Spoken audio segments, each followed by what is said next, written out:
Hey everyone, welcome back to my channel. So yesterday, there was a bombshell dropped on European football with the creation of this new European Super League, which is going to consist of the top clubs in England, Spain, and Italy, all the ones that have nominated for this league. Apparently it was going to be a separate league, so it wouldn't rival other competitions, so players could still play in both competitions, in their domestic leagues and in the Super League.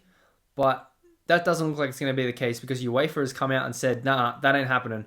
We're not going to let you create your own league while still playing in your own domestic competitions. We're going to take a look at what it means for European football, and we're going to take a look at when it's all supposed to kick off, if it even does get off the ground, and the ramifications. So don't forget to smash the like button, subscribe to the channel if you haven't already, share this one out, and let's take a look. Alright, so this is the statement from the actual Super League website. It says, leading European football clubs announce new Super League competition.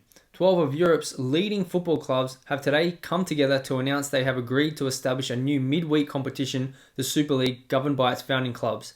So initially, it was going to be a midweek competition, and then they were going to allow the clubs to play in their own competitions on the weekends like normal. But you'll find out that that's not going to be the case. So the clubs, you got AC Milan, Arsenal, Athletico, Chelsea, Barca, Inter Milan, Juve, Liverpool, City, Man United, and Real Madrid, and Tottenham Hotspur have all joined as founding clubs. It's anticipated the further 3 clubs will join ahead of the inaugural season, which is intended to commence as soon as practicable. The founding clubs will look forward to holding discussions with UEFA and FIFA to work together in partnership to deliver the best outcomes for the new league and for football as a whole.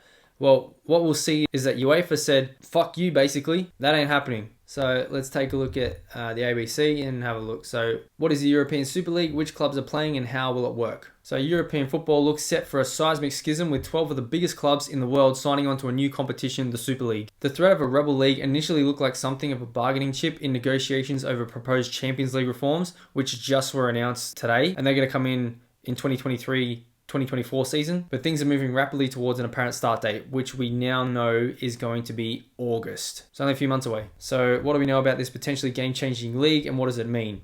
Okay, so only the most successful and famous clubs in the world, let's be honest, and the richest clubs in the world. Now the 2 of the other richer clubs in Europe, but haven't signed on yet, is PSG, Paris Saint-Germain from France, and Bayern Munich from Germany. Interesting they haven't signed on, but apparently there are still 3 more spots left to be filled among the founding clubs. So these founding clubs cannot be relegated from the European Super League if they ever do make it, if it does go ahead. The founding clubs can never be relegated, but what they want to do is have a total of 20 teams, so 5 more, a total of 20 teams in the league that can get relegated and promoted throughout their season performances. That was their idea. Now, when will it start? The plans kick off in August. So Super League says it wants to start ASAP and is aiming for that August start date this year, with a women's league to get off the ground as soon as practicable after the start of the men's competition.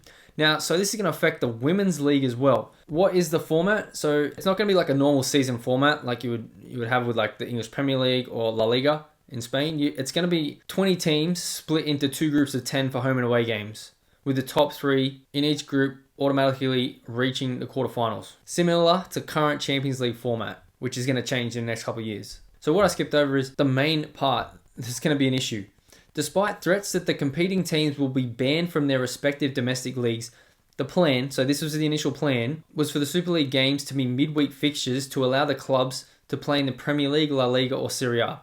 So they thought they could create a league for themselves to play against all the best clubs in the world, to make it their own like Champions League offshoot, but still play in their own respective leagues in England, Italy, and Spain. Now, since they first announced this league, UEFA actually came out and said, so UEFA and the national leagues of the clubs said that if this were to happen, we wish to reiterate that we, UEFA and the other national leagues, will consider all measures available to us at all levels, both judicial and sporting, in order to prevent this happening. Football is based on open competitions and sporting merit. It cannot be any other way. As previously announced by FIFA and the 6 confederations, the clubs concerned will be banned from playing in any other competition at domestic, European or world level, and their players could be denied the opportunity to represent their national teams. So not only is this going to affect the teams playing in their own national leagues, this is going to affect the players individual themselves. They won't even be allowed to play for their international countries. They're going to be banned. This is going to effectively ban players from the World Cup Euros, African Cup of Nations, Asian Cup. They're going to be banned from playing those competitions. So I wanted to thank French and German clubs who didn't sign on. Who's going to be in charge of the Super League? So it's going to be the founding clubs are going to be governing the league themselves. So you've got Real Madrid president being the first Super League chairman, Man United's Joel Glazer, and Juve's Andrea Agnelli, vice chairman. So they say it's all about the money, because the Champions League brings in a hell of a lot of money for broadcasters and these clubs, and they just want to play it like that every week. So based on Premier League standings, Chelsea, Liverpool, Tottenham and Arsenal would miss out on a shot at the European title, because currently they're not sitting in Champions League spots. But with the Super League format, they will be guaranteed these broadcast dollars every year. Because let's look at the table right now. So in England, in the English Premier League right now, you've got Man City and Man United, who are two of the clubs that want to go into this new Super League. Then you've got Leicester, they're not going to be in it. West Ham's not going to be in it. Chelsea wants to be in it. Liverpool wants to be in it. And Tottenham want to be in it. And Arsenal, who's sitting ninth. Arsenal want to be in a league with the top clubs in Europe on their own when they're sitting ninth in the Premier League right now. You got Chelsea and Liverpool. So only two of the clubs from England are actually in Champions League contention right now. Man City, Man United. Because it's the top four that go through to Champions League. Well, the top three and the fourth qualifiers. The founding clubs have also been promised 3.5 billion euros. That's 5.4 billion Australian. And the league said uncapped solidarity payments could climb as high as 10 billion euros during the course of the initial commitment period of the clubs. Mate, if they're going to make that much money, why would they even want to play in their own leagues? Like they get a lot of money. They get a lot of money from winning competitions. You got to think also, if you can't play in your own league, you can't play in your own club competition, which England has. You got the Charity Shield, you got FA Cup, Carabao Cup, and the Premier League. Now, major bans have been threatened for any clubs playing in the league, which is what we saw. UEFA have said that clubs will be banned for playing in this new league. So according to UEFA, as previously announced by FIFA and the six confederations, the clubs concerned will be banned from playing in any other competition at domestic, European or world level, and their players could be denied the opportunity to represent their national teams.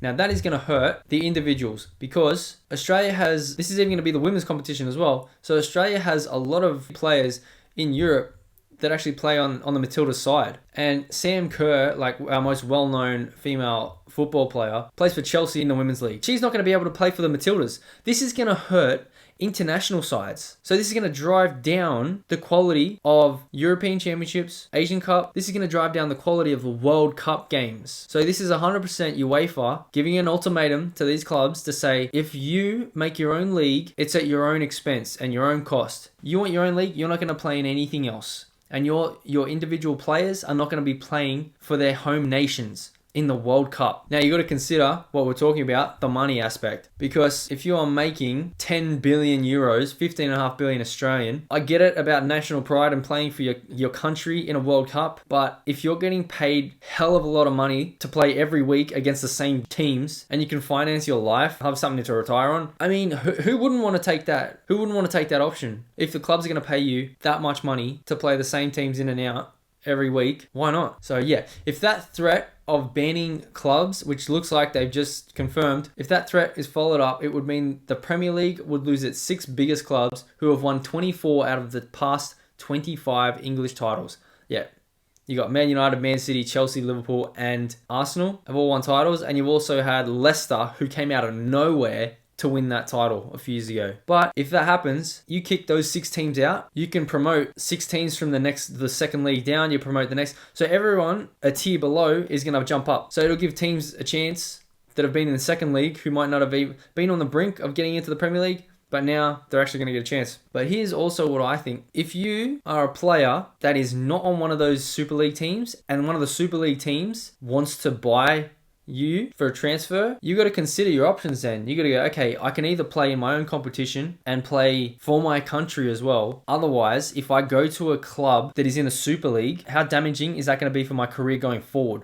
Because if you get bought by a Super League team and then you get released not long after, what club do you think is going to want to take you? How would you feel walking back into another club that's not in it? Here's a hypothetical. Maybe UEFA could give incentives to clubs to keep their players in that league instead of going to a Super League team. Because if the league is created and we have 2 different competitions, all these clubs leave and players want to go to the Super League now, you're looking at players that might not be allowed to come back. This has never happened before. We're looking at a player that might leave a Super League club and have nowhere to go. This could be career ending. I'm sure that someone will pick him up and be able to play. But if UEFA want to play staunch like they have been, I'd be worried about leaving a Super League club to go to another club that's not in the Super League, that's in just a regular league in Europe. This is very dangerous what they're doing. This could destroy European football. But those clubs will get money, so I guess that's all they care about. And yes, the Champions League quality will go to a different